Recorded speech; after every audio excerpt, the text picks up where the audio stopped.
Welcome, football fans. It's Kwabena here from Football Extreme, the latest installment of Kicking It with Kwabs, and we are bringing back the fans edition. With me on screen is Siyanda Dube, fan of the Gunners Arsenal. Welcome, Siyanda. Welcome to Football Extreme. How are you liking it, man? Thank you. Number one. That's all I'm saying. Number one. Number Yeah, one. top of the tree. The Gunners are top of the tree. If you haven't heard, Arsenal is first in the Premier League, 14 games in, 37 points on top of the tree. Siyanda Dube, when was the last time Arsenal was top of the tree, When Thierry Henry was there. man? Oh, man. Yo, the good old days of the Invincibles when Thierry Henry and Dennis Bergkamp, they were busy scoring goals for fun. Robert Perez, all I those think guys. I think it's the only thing that we can talk about when we talk about Arsenal at that point in time. Yeah. But yeah, no, at least now the fortunes have changed. Mikel Arteta has his boys playing well. And now Yeah. Arsenal looks like a legitimate challenge to Man City's title challenge. So let's get into it, man. Arsenal, top of the table, as I've said, 14 games in, 37 points. And Man City is second, also after 14 games, on 32 points. And so let's literally just keep it as is. I bet you would say, let's just leave the log as is and focus on those two teams, right? uh, What about the other teams? don't worry. There's a certain team in red from Anfield that we're not going to talk about today because those guys, for whatever reason, sixth place and way behind the tempo, but it's fine. For Yeah. now, let's Yeah. give Arsenal their props. 1-0 to the Arsenal. Unfortunately, we would have had more fans joining us today, but technical issues and all these other things happen. But I'm sure, Siyanda, you will be joining us more often. If Arsenal keep playing as well as they're doing now, you're going to be with us more Sure. often, I hope. Yeah. So tell me, Thank you. Siyanda. Yeah, definitely, man. So tell me, Siyanda, I mean, what is your opinion? What's some of the main reasons that you'd say? You can give me three, you can give me five, you can give me 10. What are some of the main reasons that you think is Arsenal's reason for being where they are right now and just hustling and just pushing up at the top consistently in these first 14 games? I think if you look at last season, the way we played last season, yes, we didn't finish quite well because we missed out on top four, but we won a lot of games that where the old Arsenal wouldn't have won. So I think because we still have the core players as well in the midfield and at the back as well. So we didn't lose a lot of players that were in our starting lineup last year into this season. Mm-hmm. So with the additions as well of Jesus and Zinchenko as well, they made our team even better going forward. Obviously, I Yeah, think we still lack here and there in terms of depth, but in terms of our movement of the ball is quicker this year compared to last year, as well as I think the guys are playing for Arteta as well. They're yeah, hungry to play for the club, and you can see whenever we score as well, when we celebrate, like everyone goes to the goal scorer. Even Ramsdale from the back, he'll run and go celebrate with the guys. So I think yeah. that unity as well is also helping us to perform the way we are. Okay. No, that's good. And you're talking about Yeah. unity. I'm not sure. Have you also watched that Arsenal documentary? Because it seems like everyone is watching that thing. And it's just that documentary just makes it look like ever since Arteta started kicking players up the backside, it's as if Arteta is the man behind everything. I don't know. Have you watched that documentary yet?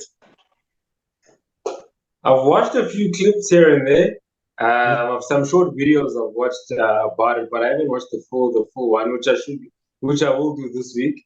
But it shows a different insight in terms of Arsenal, what they do behind the scenes and what the coach is trying to establish and what he's trying to do for the team to move forward. So I Yeah. think it's also quite good that the board is also backing him as well Yeah. because when he started off, it wasn't the best, but what he's Mm, doing now is amazing. So we're not complaining at the moment. yeah. And I mean, like as you're talking about when he started off, you look at some of the players. I mean, Aubameyang wasn't on the best of attitudes there. He had some disciplinary issues. Guys come in and go. The squad has changed in ways. Got hungry players who have come in, like Jesus, like you mentioned already, Zinchenko, guys who had chips on their shoulders from their previous teams. And so, in terms of the difference, what would you say? Because you already said there's games they wouldn't have won last year. But where's the difference in mentality? Last year's team, this year's team. They seem to be playing more for Arteta now. Last year, maybe not so much. Where's the difference? Yeah. I think they used to play with each other now this year. Obviously, whenever you start playing with a new team, new combinations, it's a bit tricky at the beginning. But once you used to playing with each other, I mean, you know what's your fellow colleagues' weakness and their strength. So you play towards that, and you support each other where you see there's a weakness. I think as well the additions that we had during preseason as well, or during July, they helped us really in terms of the experience that the guys are bringing into the team. I mean, if you've played for a team like Man City, you've won so many titles. I'm just talking about Jesus and Zinchenko. They've won so many titles. I mean, they bring that winning mentality into the team. One of the things as well that stood out the most was the preseason. I think sometimes we take preseason for granted in terms of you may win in preseason, but then come start of the season, you don't play as well as you did. So I think we played quite a lot of competitive games. I think we played Everton at one stage, we played Chelsea as well. So these are guys that are playing in the EPL. So in preseason, it was quite good that we played against such teams and we were able to start our combinations there. So I think going forward, I think, hey, the World Cup came at a bad time for us. I won't lie. It came at a bad time for us. Yeah. Because we were really starting to find our feet, and playing very well. But we'll see what happens afterwards. But yeah, I mean, just the combination, I think the ball movement as well has been a lot quicker for Arsenal compared to last season. So I think what you were starting last season is paying off this season now. No, that's good. You touch on the World Cup and its timing, and we're gonna discuss that towards the end of our conversation in terms of the World Cup and so forth. But on a little bit on that, in terms of your guys' standout players, those who are could be going, who would you say is those standout players that are behind the revival? I'd say that have brought back Arsenal to where a lot of people think Arsenal should be here, fighting in the top three, top two, fighting for the title. Who are those standout guys that have been part of the change?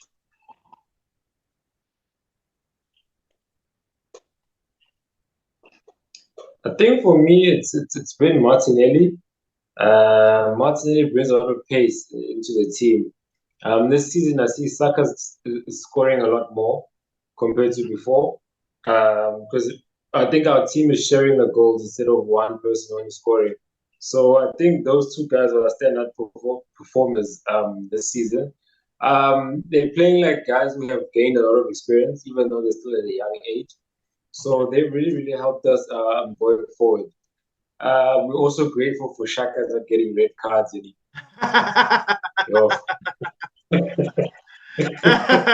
Yeah, losing his temper, swearing fans. Yes. That guy. The minute it's a 50-50, I know. Shaka is going out. Yeah. So even guys like Saliba as well. Saliba's been playing quite well for us. I know the guys, they do make few mistakes here and there, but I mean, compared to it, when you look at what he's been doing since the beginning of the season, and he's scoring, I think he scored a few goals this season for us already. Yes. Yeah, I think he scored about two goals from corners and so forth. Yeah, so that's not what the old Arsenal used to do. We always used to look for the beautiful goal. But now we're scoring from corners, and yeah, man, our movement is a lot quicker this year as well. So those are the guys I say are standing out, as well as Ramsdale's doing quite a good job for us. I know we don't look at the goalkeepers as much, but he's doing he's commanding the guys at the back as well. Because I see he shouts quite a lot to the player, and he doesn't want to concede. I was reading a documentary or a video. I was watching a video. and he was saying, I don't know which game Arsenal played last season, and we were winning 3-0, and then we conceded one goal towards the end of the game.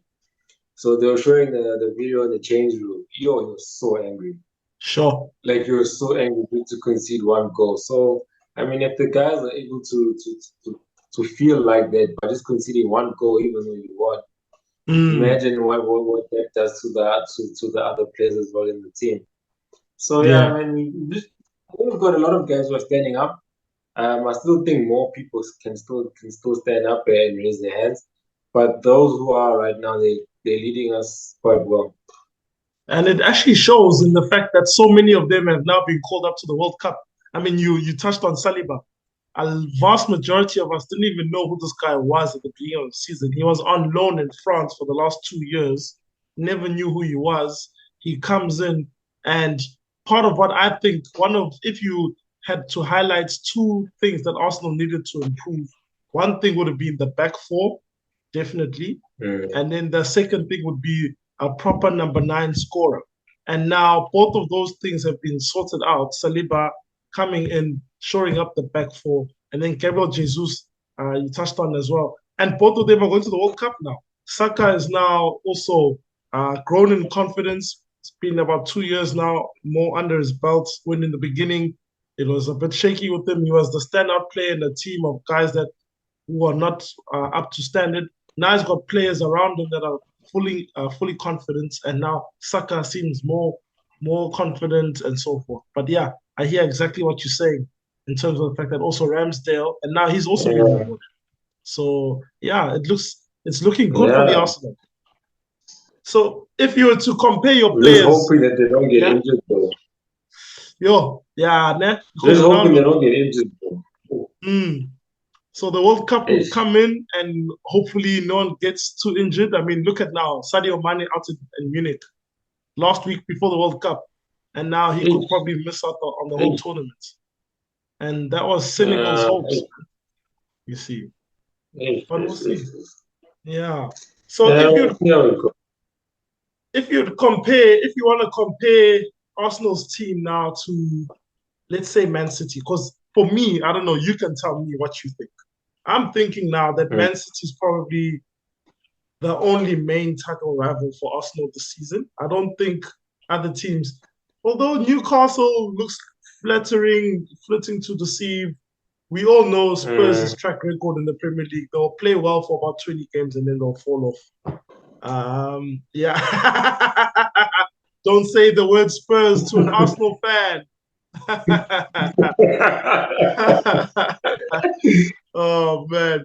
But what would you say? Where do you compare with Man City right now? Because I mean, you guys have a 5-point gap on them. Man City just lost to Brentford 2-1. You guys won your last game, so sitting pretty, 5 points on top of the tree. So where would you say you compare with Man City, or how you compare? Can you take them pound for pound for the rest of the season and pass the World Cup? Yeah, that one is a bit of a tricky one because when you compare their squad to ours, those guys have a lot of depth, man. Like in each position, they've got a guy who can come off the bench and make a difference. So I think when you compare how we're playing compared to them, I think we're playing on par, if not a lot better. But when we compare like the depth of the squad, those guys have 2 starting 11s, literally. They can play the first team, and then the second team can also do the same thing. Like, for example, if you look at, I'll just use Mahrez as an example. Mahrez is not getting starting lineup in Man City, but he can walk into any first starting lineup on any team in the world. Yeah. So I mean, like we don't have that kind of depth sitting on the bench that can just come on and change the game. We do have players who can come in and make a difference, but I think that's where the difference is. Obviously, it just needs to be in terms of how our team plays for the rest of the season if we're injury free as well, because it seems like Arteta, his team that he's playing now as well, he's not changing it. He's not changing it at all. It's almost like the same 13 guys, 13 guys. You know what I mean? Yeah. So he's got his starting 11 and he's got those guys that he puts in and out. So I think in terms of how we're playing and them, we're playing quite well. They having on and off days, which we are not having, which is the good thing about it. I mean, yeah, we've only lost to United and we drew Southampton, I think it was. Yes. And both those games, in the United game, the ref disqualified a goal for VAR because we scored first, and then Southampton considered a goal at the end. So those are the games that we could have actually at least got more than just a loss and a draw. So with them, they winning one game, then they're going down. Obviously, they have also got that big guy up front. Yeah. Ooh, Erling Haaland. that's his name. Hey, Haaland, hey, Yeah. that guy. Hey. Yeah. So he has an edge over most of the team in terms of that. But as much as Jesus is not scoring for us, but he's creating quite a lot of chances for us, man. He's doing a lot behind the scenes besides just scoring. So that's helping us quite a lot. Him being there for us. But in terms of comparing, yeah, I just said that's the only difference. They have more depth than Yeah. us. But at the end of the day, it's about the team that you put on the field to score. So if we can be injury free, we can really give them a run for their money. And I feel as if this 5 point gap will only be determined by when we play each other. And that's it, eh? That's the money, that's the big money question. What happens when City and Arsenal play each other? I mean, your first game was postponed, so I'm not sure why you didn't play. Yeah. And so that means you're still going to play each other twice in the second half of the season. And that's probably going to be the two games where you put all your chips in the middle of the table and you say, the winner of these two games here is probably going to win the league. So how do you feel in a potential head-to-head match with Erling Haaland coming on against Saliba or Gabriel Jesus coming on to take the Man City backline there, John Stones and company? What do you think would happen there on the one-on-one basis? I think the key factor will be the home ground advantage because we playing quite well at home. Obviously away we also are, but we're creating the Emirates as a fortress, so to speak. So I mean, by us doing that, I think we'll have an edge if we play them at home. It will be a bit tricky if we play them away. I won't lie, because yes, they lost over the weekend and they played at home, but they're quite strong when they play at home on their day. So I think if one team wins the away fixture, that would be the ultimate. That would be the turning point, the decider there. But I think when we played them last season as well, um, I think it was in December, they beat us 2-1. I think they scored a penalty at the end. That was probably one of the best games we had last season. Obviously we lost 2-1, but because he had a goal at the end, but we could have scored on top of because we took the lead. We could have scored even more. So maybe the gap is closing. I'm hoping so. Hopefully even this season as well. If we can just pull one win at the Emirates, at least we can just pull one victory. I'd be happy with that. I'd be happy with that. 1-0 to the Arsenal. That'll be the biggest catchphrase in English Premier League history. If you guys can beat them 1-0 at Emirates, the whole of the world will be behind you guys. I'm telling you, we are all ready for a new name on the Premier League trophy in terms of Man City not winning it. Trust me, we're there with you guys. But let's now look forward, just before we do our close up and do some World Cup previews, but your first 5 games after the World Cup. So after the World Cup, Arsenal's first game is against West Ham United at home on the 26th of December. And then you follow that up with Brighton on New Year's Eve and Newcastle at home on the 3rd of January. So that's home, away, home.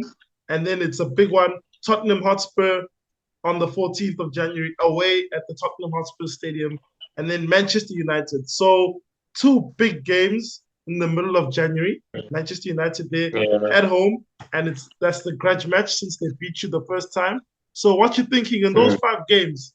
15 points on the line. West Ham, Brighton, Newcastle, Spurs, Man United. There's some tough games there. I think that's all. Well, besides West Ham, that's top 7 opponents right there. Besides West Ham.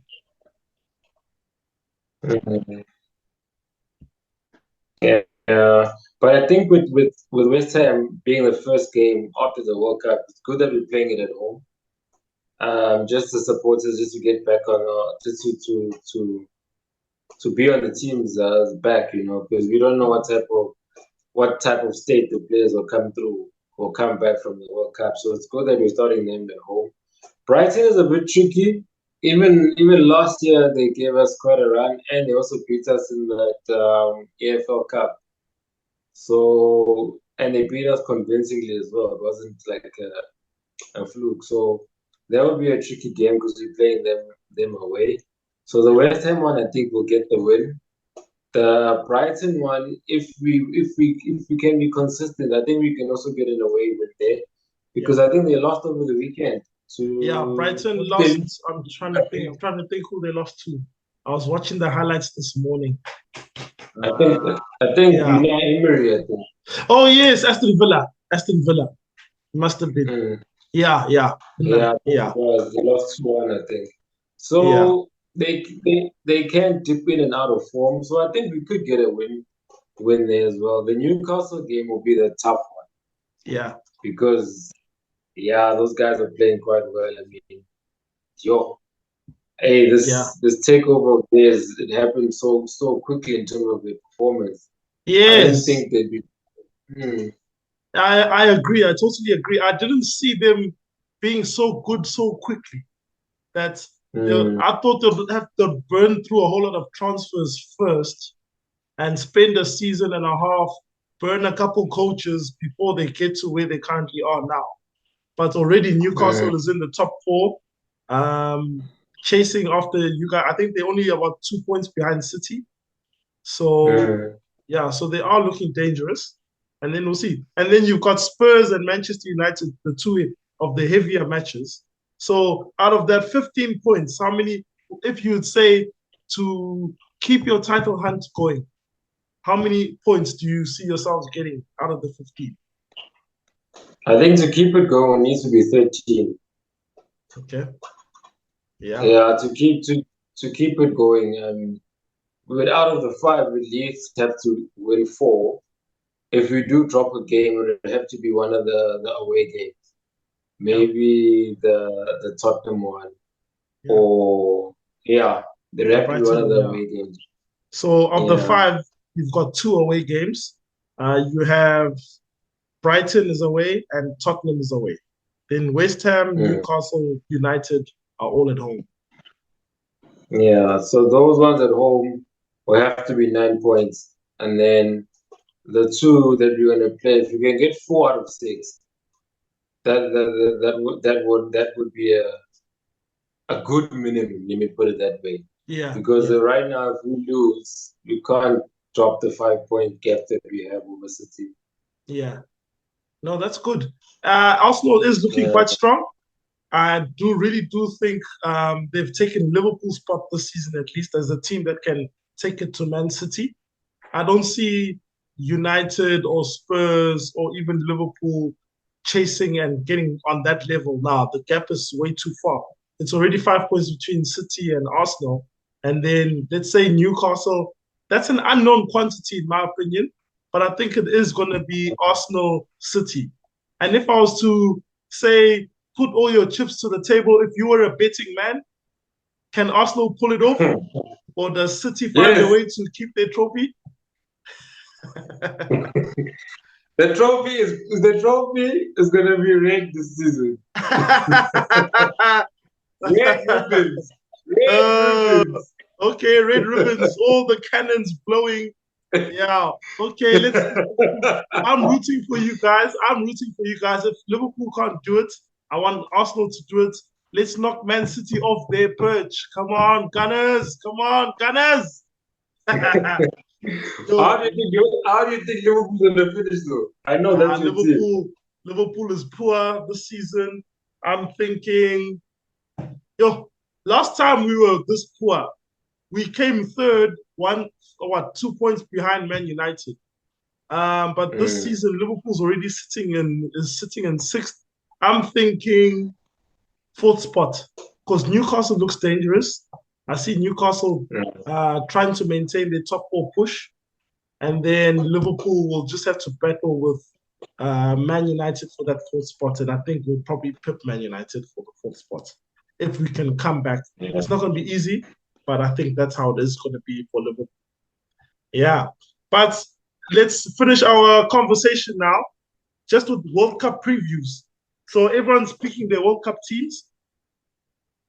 Who do you think is going to take it all? Brazil's the favorites, Argentina. Who do you think is going to take it all? Mm. For me, I'd like it to be Argentina, just because of Messi, man. I'm a Messi fan.